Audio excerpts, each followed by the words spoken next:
Hello, everyone, and welcome to another episode of Trek Canon Bootleg Edition. And today we're doing a review on Season 2, Episode 2, 2, baby, Episode 2 of Star Trek Picard. Now, I had accidentally seen some review headlines, from my fellow influencers on the Star Trek platform and everything, and most of the thumbnails that I read talked about how this episode was a decrease, step down from the first episode from last week. Now, so I tried to go in not having any types of precognitions. No, I'm sorry, not precognitions. Precognitions. Really. Anyway, watching a time travel movie yesterday. Anyway, any preconceptions about the episode, but because of the thumbnails and because Picard is one of my problem children, I was like, okay, all right, it was a one-off, and it's finna be bad. So I start up the episode, and I'm watching it, and I will say I really enjoyed this episode. What did I enjoy about this episode? First off, the episode name dropped from past episodes that dealt with alternate realities or altered timelines. So when he talked about in a mirror darkly, for instance, is one of the types of things that he was talking about, or yesterday's Enterprise, for instance, he mentioned both of those, which, by the way, both very good episodes. And I thought that was a really good name drop, and of course Q would know everything. Now, speaking of Q, it seems that Q is having issues mentally, or something's going on with Q. And the thing is that it couldn't be some type of mental disorder. It couldn't be some type of breakdown. It couldn't be anything like that, because the Q haven't been shown in canon to suffer from things like that. Now, again, y'all know how I roll, but it's going to be spoilers, and I'm going to be jumping around a bit, all right, because I had some time while I was driving, y'all know, to work, and just kind of wanted to, share my thoughts about this episode. So anyway, in this particular review, by the way, I'm going to do something that I normally don't do. I'm going to speculate. Yes, I'm going to speculate. But before the speculation, we still talking about the episode. Now, what I liked about the episode is the depiction of this altered reality. It's not a mirror universe, it's an alternate reality. Something happened back in the past, in 2024, in Los Angeles, that altered the timeline. Now, it was something that Trekkies used to talk about many a year ago. And that was the relationship between Guinan and Q. Now, in this episode, some very important things happen. Actually, these last two episodes, some very important things were put into play. And I'm going to tell you what I think they are. One, the Borg ship appeared through a crack in the time space, all right, in time space. Now, what was the Queen asking for from the Federation? She was asking to join the Federation, okay? Now, right off the back, that's unusual, and I could totally understand the apprehension that Picard and the rest of the crew had going into the second episode. They took the Queen back in time with them, all right? So, in effect, you have two queens. But let's talk about this Guinan thing. The Illurian race.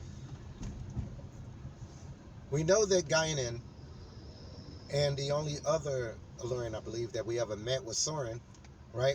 But we know that Guinan can, time changes, she can recognize them. She can perceive alterations in time, cracks in time, cracks in alternate reality, stuff like that. She can sense this, she can see it. Now, the Borg assimilated Guinan's species, all right? If the Borg assimilated Guinan species, the Borg would be capable of that as well, which means that the Queen is fully capable of seeing breaks in time what's supposed to be there, what's not supposed to be there. You know what I mean? But what I find interesting is the Borg didn't, the Queen didn't seem to know what the name Q was or what the entity Q was. And if she did, she made no indication that that was the case. All right? Now one thing a friend of mine said that Star Trek and their persistence in having storylines that revolve around time is getting old. And there is no time story. There's no time story, no time travel story, no alternate reality story that I have ever found boring unless it wasn't done right. And off series, I'll say, for instance, Sliders. Sliders, the first few seasons of Sliders, great. And the only thing it dealt with was alternate realities, okay? So, or parallel universes. Now, the thing is that time is an element in Star Trek just as much as space is an element in Star Trek, all right? Or a frontiers, I should say. Now, another thing that I thought was really cool about this episode is that they mentioned that there was several ways to conduct time travel in Star Trek, which there are. All throughout canon, there's been several ways to conduct time travel through Star Trek. The first way was a rudimentary way using intermix and slingshot with a gravitational source was postulated, like they said in the episode, by Kirk and his crew. And to be more specific, it was Spock and Scotty. Now, the thing is that in this episode, side note, the Spore Drive is considered top secret technology in Star Trek Discovery, the Spore Drive. The Spore Drive can instantly take you pretty much anywhere in our galaxy that the mycelial network connects to. That is a very, very, very serious tactical advantage. I'll admit that. You should have that top secret. But it seems everybody know how to rudimentary slingshot and around the sun to make time travel. Look, as soon as Kirk got back, all of that whole formula, everything would have been considered and made the toppest secret. You know what I'm saying? Like, you could change you would basically become a god if they didn't police that. And eventually they end up doing that, but that's not what but in this episode. Now, in this episode, it's really cool that the Queen is able to use her Allurian senses to figure out where the timeline break is. And I like the Queen because even though she's disembodied, right? And she's set up for what's called, I guess, execution day, or something like that, or eradication day. Now, eradication day. In a lot of ways, this parallel universe mirrors the mirror universe. And everybody know what I'm talking about, specifically when I talk about the mirror universe. Now, the Confederacy, if you think about how Star Trek has always held a mirror to our society, back in the 60s, they focused on inequality and distribution of resources, war among near peers, stuff like that, because that's what was going on. In Picard, it seems like they're going to continue on with holding. Star Trek is going to continue the, the formula of holding a mirror, or the tradition of holding a mirror to our society. What's going on in our society right now? Just in the United States alone, all right, you have 30-something% of the country leaning towards fascism and authoritarianism, openly, you know what I mean? Embracing ideologies that in World War II we fought against, So it seems inequality, systematic racism, all of these things, gerrymandering, overturning the election, absence of truth and denial of facts. All of these things are prevalent in our society right now. So why not have a show that's traditionally has addressed these things start to continue to do so? So in this universe that Picard is now in, these ideologies and these uh, thought processes have become prevalent. You know what I mean? And the thing is that whenever Quark said it best to Rom in Siege of AR 3, what is it, 558 or 358 or something like that. Quark said it best to Rom. He says that I'm gonna paraphrase, but basically, um, as long as humans have their holodecks, their bellies are full, their Dabo tables are working, replicators are working. They're the nicest, most, peaceful, loving, giving people, that rational people that you could know. But you take away the creature comforts.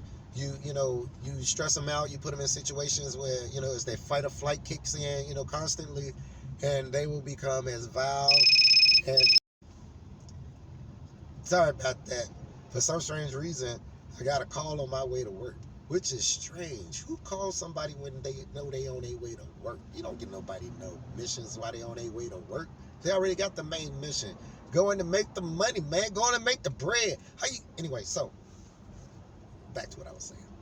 So Star Trek holding a mirror to these things is traditionally what Star Trek does, which is why I'd be surprised when people talk about, well, Star Trek is too political. Star Trek has always been political. It's always been satirical in a science and in a scientific way, Now, they end up taking the Queen with them, all right? And Seven is the president. Picard is, of course, a high-speed general that run around killing everybody. Oh, that's what I was saying. Back to what I was saying. Take away their creature comforts, man. They can become as vile and as bloodthirsty, man, as dangerous as the most hardened Klingon ever. You know what I mean? And this is the thing. I think that balancing or going against our humans' skin of evil, if you will, is going to be the topic of this particular season, because they're going to be trying to stop. They're going to be trying to identify what happened to where this ideology has become prevalent. Now, if you notice, the Queen was very surprised of how Picard and the rest of the team, right? Because everybody ended up coming. What I was also surprised about is that Ralphie would come when she was on the Excelsior, but Q's Q. Now, when the Queen, she seemed kind of genuinely surprised, pleasantly, the ideology that Picard and them had, all right? Because in this particular reality, the Borg have been decimated, and this is the final Borg remnant that's left, the Queen, and Picard was supposed to kill her, but they make a deal with the Queen, and the Queen accepts, because the Queen like, oh, okay, I think that universe where the Borg, that reality where the Borg are alive again is awesome, First, side note, can you imagine the consciousness of the Borg, the entirety of the Borg being restricted to one individual in a cell? Can you imagine the torture that the Queen must be enduring at this moment? And I can't really have empathy. Well, I can always have empathy, because empathy is one of the best human traits, which I'm going to talk about in Discovery review when I get to that. But I wonder if when they took the Queen back in time and she basically assists in correcting the timeline, if through that action she decides that assimilation, the way the Borg normally assimilates, is not the way. Is basically the same thing that the Confederacy was doing to the galaxy. Now, that was a terrible sentence. let me redo that sentence. Um, I, is it possible that through the interactions with Picard and his crew in the past, right, facilitated the Borg Queen to change the Borg mandate of assimilation through force and through to doing assimilation basically through alliance. All right, so and that's how she ends up coming back, because she can't really exist in 2024. That's not a it's not a good thing. So she would have to come back to a time period after, I guess, the other queen no longer had control, because in the real reality, the Borg has been almost decimated by the neurolytic agent that Admiral Janeway gave away. But I'm rambling. Yes. Anyway, so um, they proceed to go back in time. Now, Ralphie, not Ralphie. What's dude's name, man? The Romulan guy. I need everybody to understand something. Romulans and Vulcans are basically the same people. They have genetic differences now because of the millennia that they have been separated from, their home world. But they're basically the same, which means that as strong as a Romulan is, as strong as a Vulcan is, that's as strong as a Romulan is. So it is by no means far-fetched that dude getting his butt kicked by the security who thought that they was kicking his butt, him turning around and just utterly destroying them with ease, right? First of all, this dude's been trained as far as like a ninja goes. Ninja samurai dude. Yeah, I know they two different, but he studied both because he that daggone awesome. Now, not only that, but he way stronger than you. All right, so yeah. Ralphie knew what was going on. Just let him do his thing. You know what I mean? And everybody fine. Now, I think it easy. I think it was really easy how they were able to leave, how they were able to escape. And when I say easy, I'm not talking about the problems they were having with transport and everything like that. But this is a very militaristic world. Like, security would be paramount to them.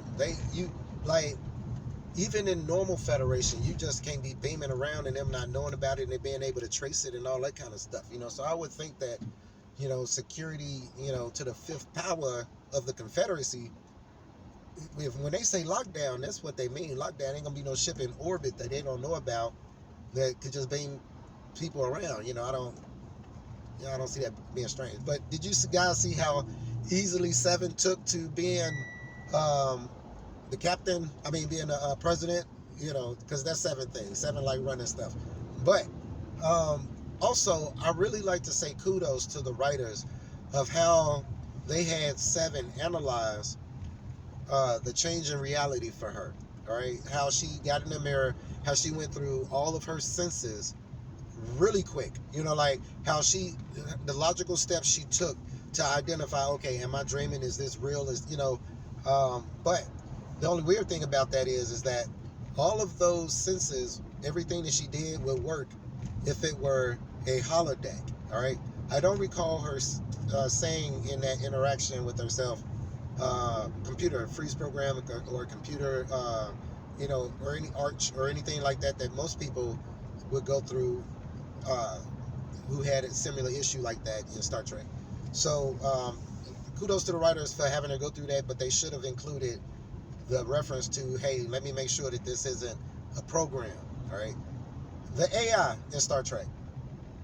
If you notice General Picard's AI and the AI period, the androids in Star Trek period, they seem very primitive compared to, say, the androids that they were able to make decades before in the Next Generation's timeline. And the only thing I could think of is that, like I said, remember that time Guinan was like, you start making sentient people, you're making a race of people, meaning slavery. I wonder if they purposely decided to make the androids dumber so that they won't develop sanctions and they can avoid or find a loophole around that whole slavery thing, because these androids seem more like tools.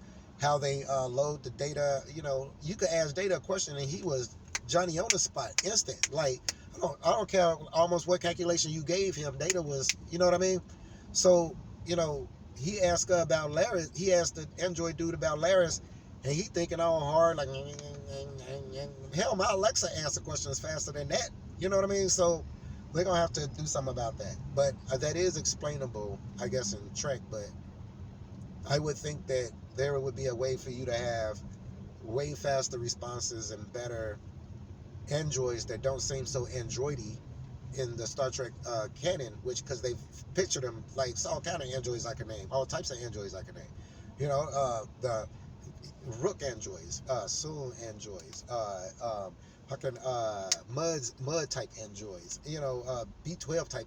I did a whole video on this, but um, overall, the episode, I really enjoyed the episode. I really enjoyed how they held how they're holding a mirror to the end result of the path that a lot of people are on, and a lot of the ideologies and beliefs about xenophobism and stuff like that, that this would be the end result of that. This would be the you know the high degree end of that. So this is what Star Trek does, and I'm glad that they're doing this. But I'm really interested to see this mystery of Q, because Q can talk to Q anytime he wants to. Remember that Voyager episode where Q, had Q as a witness? You know what I mean? So all Q are aware of themselves from all timelines and from all realities. So I'm wondering where they're going with the Q having issues or being affected by something that happened in the timeline. Anyway, thank you guys for watching. I know I rambled on a lot, but I had to do something while I was traffic on, man. Traffic is going. But anyway, thank you guys for watching. Please subscribe if you haven't. And as always, peace, recycle, and say the whales. You guys be cool.